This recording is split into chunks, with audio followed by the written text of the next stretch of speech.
안녕하세요. 30대 중반의 이혼녀랍니다. 살다 제 소개를 이혼녀로 하게 될 줄은 상상도 못했는데 한치 앞을 모르니 인생이겠죠. 제 주변 지인들 중에 시집살이 때문에 스트레스를 받는 지인들이 너무 많아서 결혼을 앞뒀을 때 남편과 이런저런 얘기를 나누면서 어떤 곳인지를 미리 짐작하고 나름 살펴보려 노력을 많이 했었습니다. 결혼이라는 게 애들 장난도 아니고 집안도 어느 정도 봐야 한다는 것은 잘 알고 있었기에 상당히 신중했던 것 같아요. 저와 남편은 큰 문제가 없었지만 이것도 결혼하고 어떤 식으로 달라질지는 아무도 모르는 거라 생각하면서 어찌 보면 조금 부정적인 시선으로 결혼이라는 걸 바라보던 사람이었던 것 같습니다. 그래서 남편이 결혼하자고 처음 말했을 때도 흔쾌히 받아들이지 못하고 망설이고 또 고민했습니다. 승철 씨, 오늘 우리 각자 집에 대해서 얘기를 해볼까? 우리가 결혼을 정말 할 거라면 각자 집안 사정 같은 건 어느 정도 알고 있어야 된다고 나는 생각하거든. 당신은 어때? 좋지. 좋은 생각이네. 당신 말이 맞아. 집안끼리 만나는 거기 때문에 신중한 게 맞다고 나도 생각하고 있어. 내가 먼저 말할게. 우리 집은 특별한 건 없어. 당신도 알지만 우리 부모님 두 분 다 가게 같이 운영하시면서 큰 매출은 아니어도 두 분이 버셔서 그렇게 살고 계시고 남동생도 사회에 자리를 잡은 상태라서 지가 벌어서 지가 살고 있고 그런 평범한 집이야. 지금 우리 본가 살 때 대출을 조금 껴서 그것만 조금 있고 그 외에는 딱히 뭐가 없기는 해. 음, 수진이네랑 다르게 우리 집은 조금 시끄러운 이슈들이 있어. 수진이 너가 실망할까봐 말하기가 조금 망설여지긴 했는데. 아, 괜찮아. 말해봐. 결혼 전에 서로 사정 다 알고 파악하고 그렇게 결혼해야지. 내 밑에 2살 어린 여동생 있잖아. 승희. 승희가 어렸을 때부터 사고를 참 많이 쳤어. 그런데 지금도 툭 하면 회사를 그만두고 사회생활에 잘 적응을 못해. 이유를 물어보면 그때마다 뭔가 변명 같은 이유들이 하나씩은 꼭 있었거든. 저렇게 일을 제대로 못하다 보니 아직도 1년을 제대로 다녀본 회사가 없어. 나이가 30 줄인데. 근데 또 우리 아버지가 일찍 가셨잖아. 그래서 엄마 혼자 힘들게 승희 뒷바라지하다 이제 내가 돈을 벌고 하니까 솔직히 내가 잔소리도 하고 뭐라고도 하는데 결국 조금씩은 도와주고 있어. 그럼 우리 결혼하고 나서도 아가씨를 금전적으로 지원해줘야 하는 거야? 얼마씩 도움을 주는 건데? 달마다 100만 원씩 내가 보내주고 있어. 근데 이거 내가 총각일 때 얘기고 우리가 이제 결혼하면 경제적인 것도 공유를 하고 공동재산이 되는 거니까 내 마음대로 그렇게 예전처럼 할 수 없지. 아휴, 처남처럼 승희도 얼른 자리를 잡았으면 좋겠어. 아가씨 문제 말고는 다른 건 없어?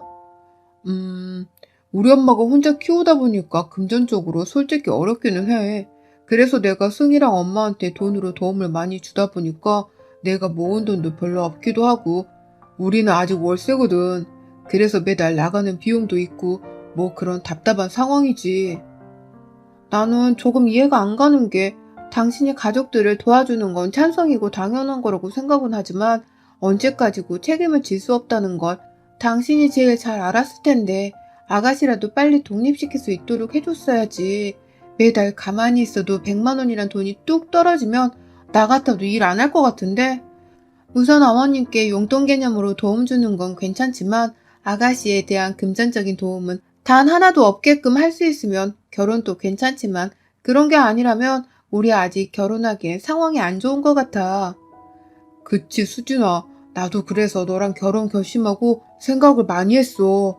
승희도 지금 회사 취직하기는 했는데 이번에도 그런 식으로 나와버리면 절대 안 도와줄 거라고. 오빠도 이제 결혼해야 하고 돈 없다고 일러두긴 했어. 아니, 일러두는 걸로는 안 돼. 확실히 말해. 금전적인 지원을 신용불량자가 되든 빚 독촉을 받든 뭐든 일절 없을 거라고 확실히 말해주고 나한테도 그렇게 하겠다고 확실히 말해줘. 결혼이 장난도 아니고 그렇게 애매하게 했다가 괜히 승철 씨랑 나랑 사이만 나빠지고 불행한 결혼 생활이 될 게 눈에 보여서 난 확실함이 없다면 결혼 다시 생각할 거야. 그리고 어머님은 어머님에 대해서도 말해줘. 우리 엄마는 당신도 알다시피 분식집 아주 작게지만 하고 계시고 그걸로 생활비는 벌고 계셔. 이제 집을 전세로 옮겨보려 노력하고 계시고. 그 외에는 없어? 그래, 없다 없어. 이제 다 들으니 속 시원해? 이 사실을 내가 몰랐다 결혼하고 알게 된 거라 생각해봐. 그럼 우린 분명 내내 싸우기만 했을 거야. 미리 알게 되었으니 서로 상의하에 결정이란 건 해볼 수 있고 해결할 수 있는 거잖아. 우선 내가 말한 대로 꼭 아가씨에 대한 부분은 확실하게 해주면 좋겠어. 정말 제가 생각해도 너무 냉정하다 싶을 정도로 확실하게 남편에게 일러뒀고 남편은 저에게 신뢰와 믿음을 주겠다는 면목하에 시댁으로 저와 함께 가서 모두가 있는 자리에서 말했습니다. 승희랑 엄마한테 말할 게 있어서 이 사람이랑 같이 왔어. 다름이 아니라 우리 이제 결혼할 건데 사실 그동안 내가 승희 너 금전적으로 도움을 한두 번 준 것도 아니고 오빠가 그렇게까지 해야 할 의무가 없어도 해줬잖아. 저번에도 말했지만 두 번 다시 도와주는 일 없을 거야. 너가 빚이 버거워서 신용불량자가 된다 한들 오빠는 이제 너한테 돈으로 안 도와줄 거야. 솔직히 할 만큼 했어. 그리고 엄마는 저랑 이 사람이랑 상의를 해봤는데 매달 50만 원씩 용돈 드리려고 해. 더 드리고 싶지만 저희도 이번에 집 구하면서 대출 끼고 이것저것 하니까 빠듯하더라고. 그리고 내가 모은 돈도 별로 없고 솔직히 이 사람 볼 면목이 없어. 어머님, 저희 성이니까 편히 받아주시면 감사할 것 같아요. 뭐 그래, 그래라. 근데 50만 원은 너무 적지 않니? 아, 그게 엄마. 어머니, 사실 저희 부모님께는 따로 용돈도 챙겨드리지 않아요. 그치만 여태 승철 씨가 집안의 가장으로서의 역할을 해왔기에 그걸 결혼과 동시에 무너뜨릴 수 없다고 생각해서 어렵게 내린 결정이에요. 너네 집은 바깥 양반이 멀쩡히 살아계시지 않니? 우리 집이랑 상황이 다르지. 승철 씨가 결혼 자금으로 버틸 수 있는 돈이 3천만 원이에요.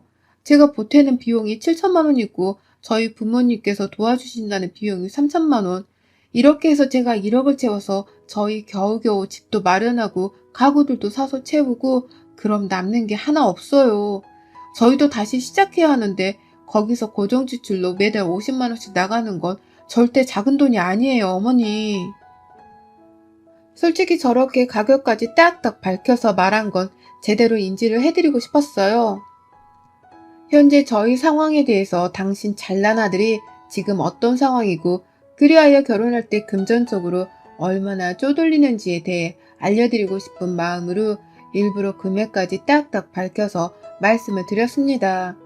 저렇게 말하고 나니 남편도 시모도 입을 딱 닫고 아무 말 못하더라고요.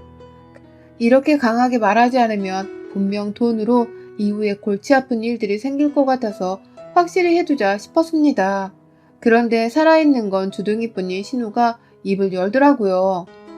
새언니, 근데 너무 우리 엄마 앞에서 싸가지 없게 말하는 거 아니에요? 돈 없다고 지금 우리 가족 개무시해요? 아가씨는 말하는 방법을 좀 배워야겠다. 저 싸가지 없다고 돌려까지 말고 대놓고 말해요, 그럼. 그리고 개무시한 적도 없고요. 무시당했다는 생각이 들면 무시 안 당하게 아가씨 커리어를 쌓으세요. 인정해 줄 테니까. 그리고 미리 미안한데 아가씨, 나는 내 동생한테도 그랬지만 나이값 못하면 대우 안 해줘요. 알아둬요. 뭐라고요? 지금 내가 사람 같지도 않다는 거야, 뭐야. 당신이 뭔데 나를 가르쳐? 우리 엄마도 가만히 있는데. 그래, 수진이 너 네 남편 동생인데 너무 말을 막 하는 거 아니야? 그것도 내 앞에서. 네가 아주 돈 좀 해온다고 우리 집을 네 밑으로 보나 본데 내가 네 버릇을 아주 단단히 고쳐놔야겠구나. 너 승철이한테 내 성격에 대해서 못 들었나 본데 나 아주 보통 아니다. 어머니, 제 말에 비하하는 말이 없었어요. 아가씨가 되려 짐작하고 발끈한 거지. 그리고 이런 식의 분위기고 환경이라면 저 또한 결혼 안 해요. 승철 씨한테도 일러뒀고 미리 와보길 잘한 것 같네요. 저 길로 결혼하지 않겠다고 했으나 남편이 집에 가서 심우한 신우에게 막 뭐라고 하고 결국 시댁에서 저를 터치하지 않겠다는 조건하에 결혼을 했습니다. 솔직히 결혼 전에는 제가 콧대를 높이고 일부러 행동을 저런 식으로 하기도 했지만 막상 결혼을 하고 정말 제 남편이고 시댁이라고 생각하니 저렇게 냉정하게 굴지 못하겠더라고요. 어머님이 관절이 아프고 힘들다고 하셔서 분식집 정리하고 집에서 쉬시라고 했고 그렇게 용돈을 더 올려서 보태드렸고 저희 부모님은 늘 대학병원 가서 주기적으로 종합검진을 받으시는데 여태 제대로 된 검진도 못 해보셨다길래 남편을 엄청 혼내고 제가 어머님 모시고 함께 검진을 받게 해드리고 아가씨가 정신 못 차리고 또 회사 그만두고 속 썩이는 것 같길래 어머님 저희 집으로 모시고 와서 일주일씩 계시다 가게끔도 했어요. 물론 계시는 동안 식사는 모두 제가 손수 준비를 했었고 최대한의 노력을 한 만큼 어머님도 저에게 마음을 많이 여셨다고 생각을 했죠. 그런데 신우가 시모 앞으로도 본인 앞으로도 대출을 다 끌어다 무슨 거래를 했는데 그게 알고 보니 코인 이런 것보다 훨씬 도박성도 높고 위험도가 상당한 거래였더라고요. 저도 정확히는 모르겠는데 아무튼 그렇게 싹 다 말아먹고 순식간에 시댁이 빚더미에 앉게 되었고 그나마 있던 집에서도 있을 수 없는 상황이라 순식간에 저들이 저희 신혼집으로 들어오게 되었습니다. 정말 당연히 싫었고 신우가 사람 같지도 않았는데 말했듯 주둥이만 살아서 여전히 나불거리더군요. 새언니, 저 작은 방 쓰기가 너무 불편한데 옷이 너무 많아서 옷을 두면 잘 곳이 없어요. 이것 좀 해결해줘요. 그걸 왜 저한테 말해요? 본인이 알아서 하세요. 아 진짜 싸가지 더럽게 없네. 그래, 나 싸가지 더럽게 없어. 너는 개념도 없고 생각도 없고 싸가지도 없고 집을 말아먹고서도 친구들이랑 술 처먹으러 다니고 너는 엄마 보면 불쌍하고 죄송하지도 않니? 너 같은 것도 사람이라고 거두고 있는 내가 미친년 같아. 지금 말 다 했어? 미친 거 아니야? 맨날 무슨 말만 하면 싸가지 없네. 미친 거 아니냐? 말고는 할 말이 없지? 네가 생각해도 주둥이 나불거릴 시간에 나가서 일이나 해. 신우가 하도 싸가지 없게 나오길래 저도 예의를 지키지 않고 대해줬어요. 그래도 신부는 제 편이지 않을까 싶었는데 아니었습니다. 너무 충격을 받아서 진짜 온몸이 달달 떨렸던 날이에요.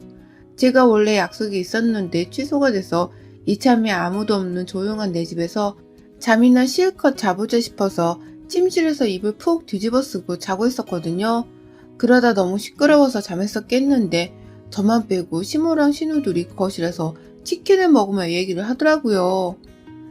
아 엄마 언제까지 이러고 살아야 돼? 나 진짜 저녁 보는 것도 싫어. 성질만 들어와서 한마디를 안 치잖아. 논리적인 척 하는 것도 그지 같아. 예, 니네 오빠나 잘 꼬드겨봐. 그건 네 역할이니까. 엄마가 적당히 수진 제 편인 척 해주고 있으니까 우선지 만들지 말고 조용히 있어. 언제까지 이러고 살아. 꼴도 보기 싫은데. 그리고 만약 오빠가 이혼 안 한다면 끝 아니야? 무슨 생각인 건데. 아유, 넌 언제 철들래. 정말 네 오빠가 이혼을 할 수밖에 없도록 만들어야지. 수진이 쟤랑 이혼을 할 수밖에 없게끔 만들어줘야지. 상황을 네 오빠 유리하도록 해줘야 이혼할 때 재산분할 위자료 이런 쪽에서도 네 오빠가 가져올 수 있는 게 많아지거든. 그리고 이제 슬슬 시집살이도 시키고 나가 떨어지게 해줘야지.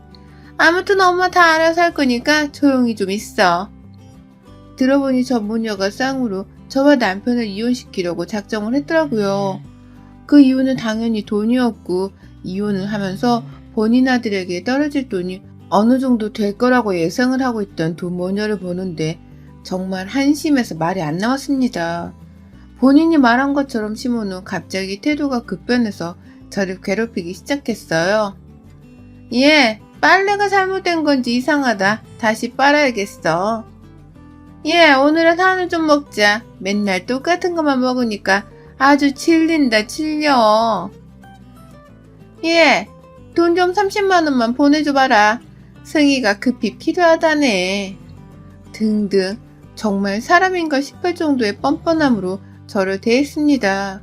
이렇게 제가 저 모녀와 다투고 매일 진이 빠져있을 동안 남편은 밖으로 돌았어요. 회식이다 친구를 만난다며 본인 가족들은 집에 두고 본인은 즐기고 싶은 걸 다 즐기면서 사는 남편을 보는데 속이 터졌습니다. 뭘 작당하고 결심한 건지 갑자기 김장을 하자는 심우와 신우가 찜찜해하고 이상했지만 어차피 제가 막아도 할 거니까 알겠다고 하고 함께 진행을 하기로 했죠. 새언니 쏘리.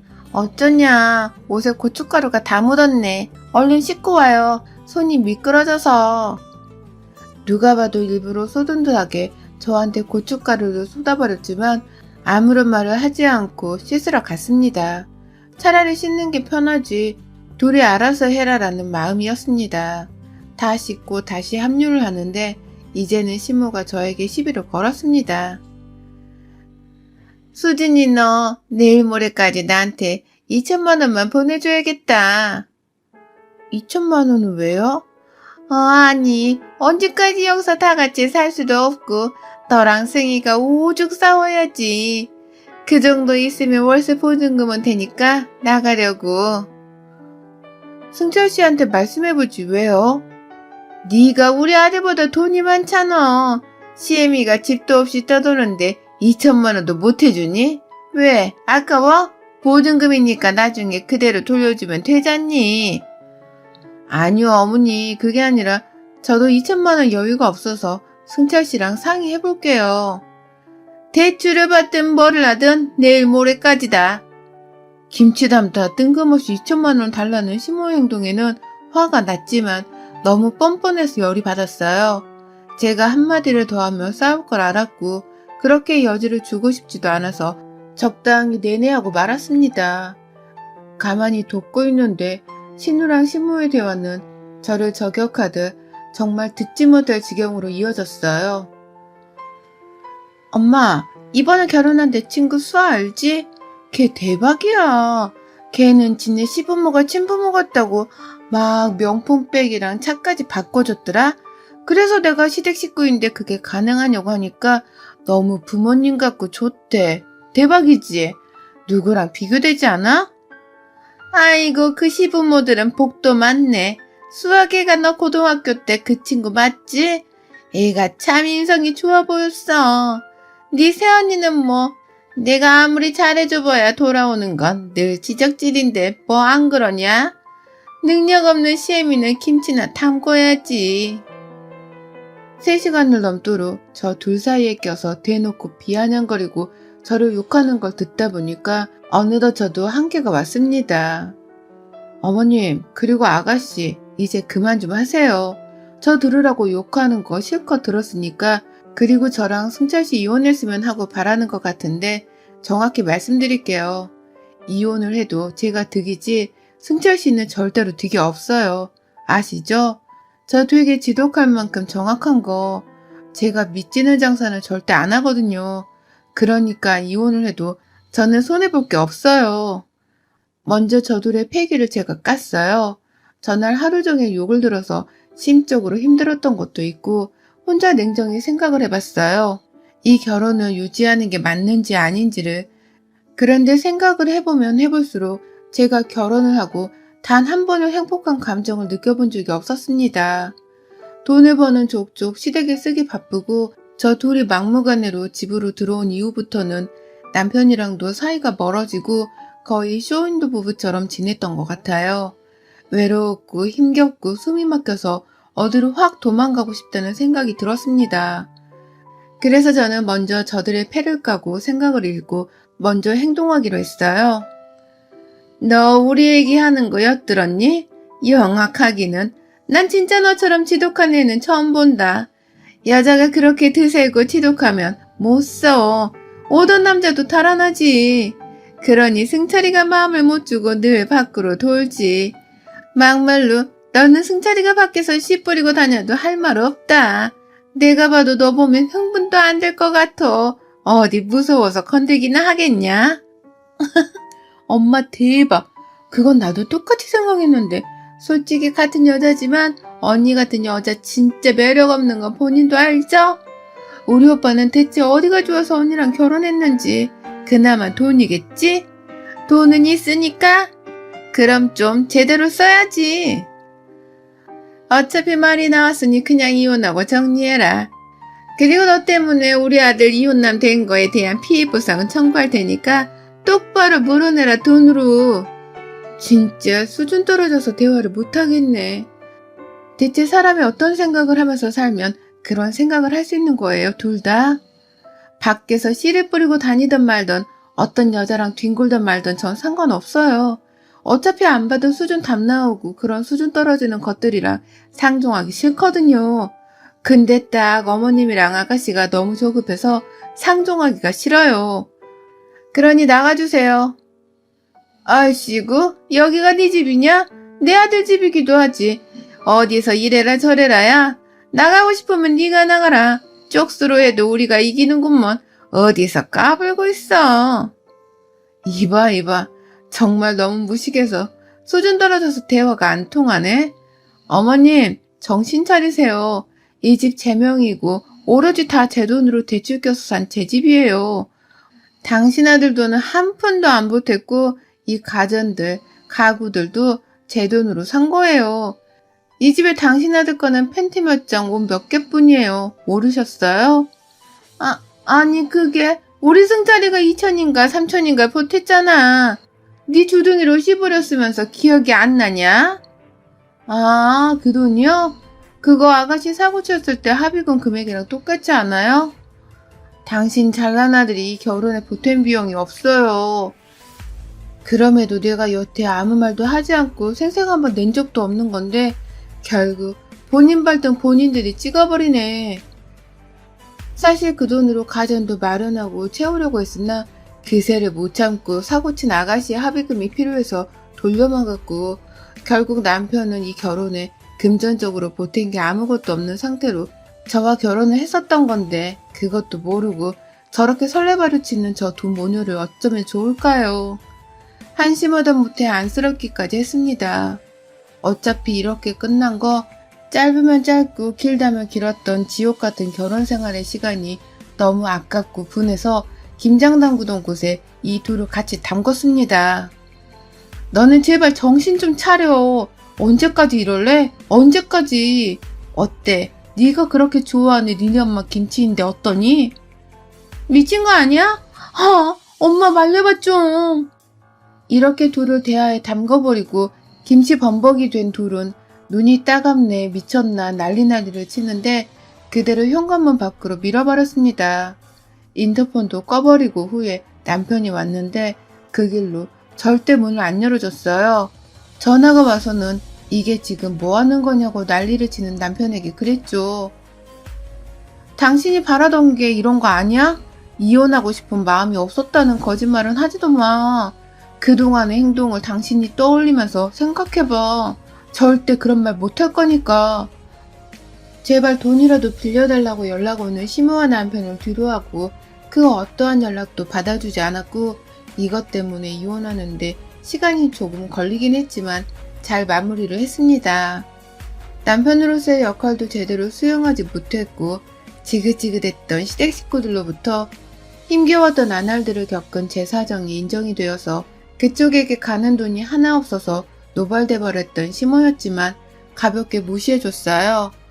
이혼을 하고 혼자서 시간들을 하나씩 돌이켜봤는데 그렇게 철저하게 하고 싶다며 하나씩 차근차근 해나갔던 저였지만 똑똑한 척을 혼자서 다 했지만 결국 제 자신이 가장 한심하고 부족한 사람이었지 싶은 생각에 자기 개발을 하기 위해서 요즘은 노력 중에 있습니다.